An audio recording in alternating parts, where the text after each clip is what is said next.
गीता माधुर्य 8वां अध्याय। अर्जुन बोले, हे पुरुषोत्तम, अभी आपने अपने आश्रित जनों के द्वारा अपने ब्रह्म अध्यात्म आदि समग्र रूप को जानने की बात कही। अतः मैं ये पूछना चाहता हूँ कि वो ब्रह्म क्या है। भगवान बोले, उस परम अक्षर अर्थात निर्गुण निराकार परमात्मा को ब्रह्म कहते हैं। वो अध्यात्म क्या है? जीवों की सत्ता को अध्यात्म कहते हैं। वो कर्म क्या है?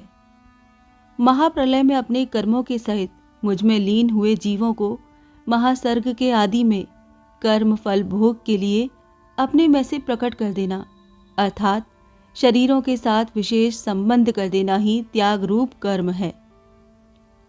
आदिभूत किसको कहा गया है भगवन? हे देहधारियों में श्रेष्ठ अर्जुन, नष्ट होने वाले मात्र पदार्थ आदिभूत हैं। अधिदैव किसको कहा जाता है? सृष्टि के आरंभ में सबसे पहले प्रकट होने वाले हिरण्यगर्भ ब्रह्मा जी अधिदैव हैं।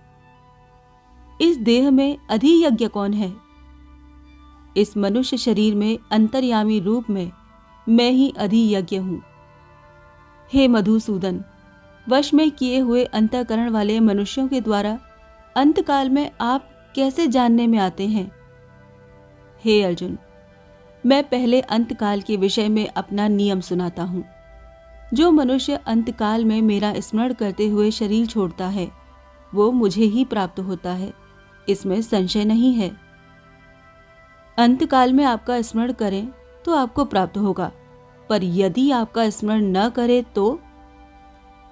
हे कुंती नंदन, मनुष्य अंत समय में जिस तिस भाव का स्मरण करते हुए शरीर छोड़ता है वो उसी भाव से सदा भावित हुआ उसी भाव को प्राप्त हो जाता है। तो फिर अंतकाल में आपके स्मरण के लिए क्या करना चाहिए? तू अपने मन और बुद्धि को मुझ में अर्पण करके सब समय मेरा ही स्मरण कर और प्राप्त कर्तव्य कर्म भी कर। इससे क्या होगा? तू निसंदेह मुझे ही प्राप्त होगा। आपके किस स्वरूप का चिंतन करने से नियतात्मा मनुष्य आपको कैसे प्राप्त कर लेता है भगवन? मेरे सगुण निराकार, निर्गुण निराकार और सगुण साकार ये 3 स्वरूप हैं। इनमें से पहले मैं सगुण निराकार के चिंतन से अपनी प्राप्ति बताता हूँ। हे पार्थ, जो मनुष्य अभ्यास योग से युक्त अनन्य चित्त से परम दिव्य पुरुष का अर्थात मेरे सगुण निराकार स्वरूप का चिंतन करता हुआ शरीर छोड़ता है वो मेरे उसी स्वरूप को प्राप्त हो जाता है। वो स्वरूप कैसा है भगवन? वो सर्वज्ञ है, सबका आदि है, सब पर शासन करने वाला है, सूक्ष्म से सूक्ष्म है, सबका धारण पोषण करने वाला है, अचिंत्य है और अज्ञान अंधकार से रहित तथा सूर्य की तरह प्रकाश स्वरूप है। ऐसे स्वरूप का जो चिंतन करता है वो भक्ति युक्त मनुष्य अंतकाल में योग बल के द्वारा अचल मन से अपने प्राणों को भ्रकुटी के मध्य में अच्छी तरह से स्थापन करके शरीर छोड़ने पर उस परम दिव्य पुरुष को प्राप्त हो जाता है। मैंने आपके सगुण निराकार स्वरूप के चिंतन से आपकी प्राप्ति की बात सुन ली। अब ये बताइए कि निर्गुण निराकार के चिंतन से नियतात्मा मनुष्य आपको कैसे प्राप्त करता है?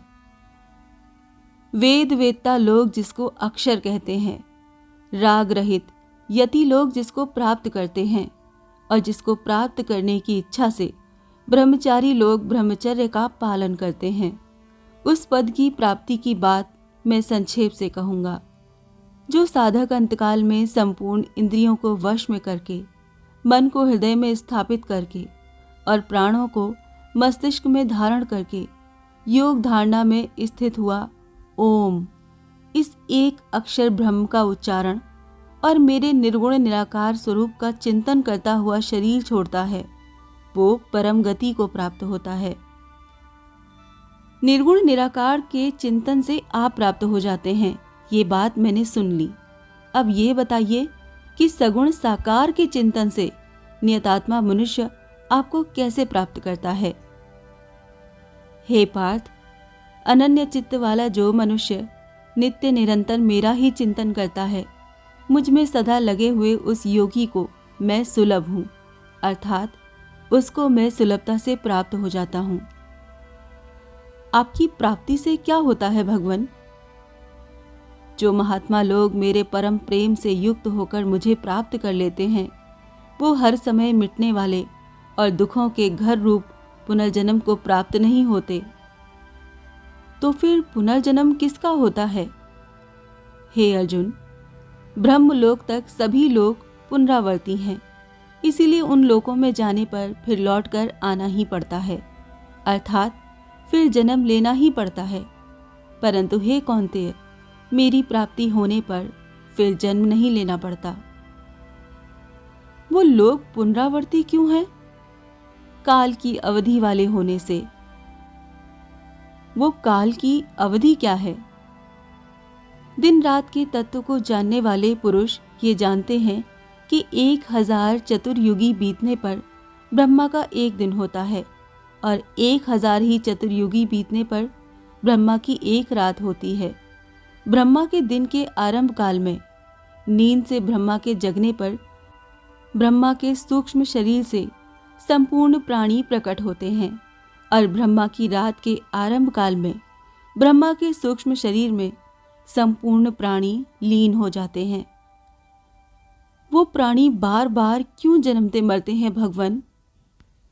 प्राणियों का समुदाय तो वही रहता है जो कि पहले सर्गों में था, पर केवल अपने राग द्वेष युक्त स्वभाव के परवश होकर वही प्राणी समुदाय बार बार ब्रह्मा के दिन के समय उत्पन्न होता रहता है और ब्रह्मा की रात के समय लीन होता रहता है। उस अव्यक्त अर्थात ब्रह्मा के सूक्ष्म शरीर से भी श्रेष्ठ कोई और है क्या जिसका कभी विनाश न होता हो?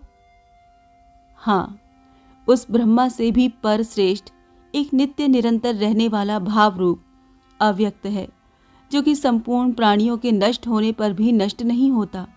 उसी को अव्यक्त अक्षर परम गति कहते हैं तथा जिसको प्राप्त होने पर जीव फिर लौटकर संसार में नहीं आते, वही मेरा परम धाम है। उस परम धाम की प्राप्ति कैसे हो? हे पार्थ, जिसके अंतर्गत सब संसार हैं और जिससे सब संसार व्याप्त है, वो परम पुरुष परमात्मा अनन्य भक्ति से प्राप्त होता है। अन्य का संबंध न रखने से और अन्य का संबंध रखने से क्या होता है?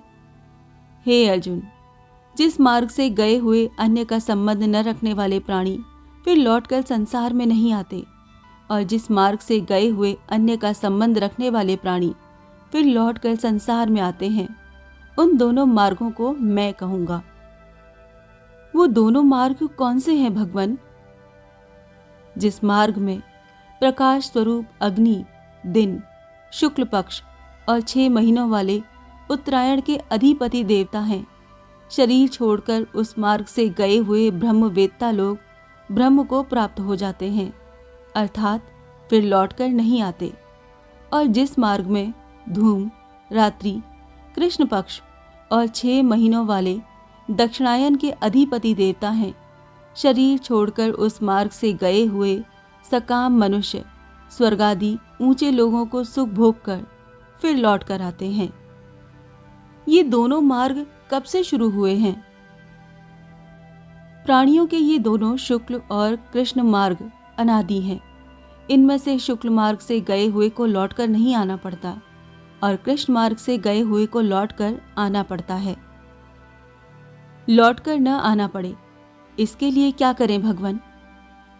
हे पार्थ, इन दोनों मार्गों के परिणाम को जानने से कोई भी योगी संसार में मोहित नहीं होता। इसीलिए हे अर्जुन, तू सब समय में योग युक्त हो जा, अर्थात संसार में सदा ही निर्लिप्त निर्विकार रहे। योगी होने से क्या होगा भगवान?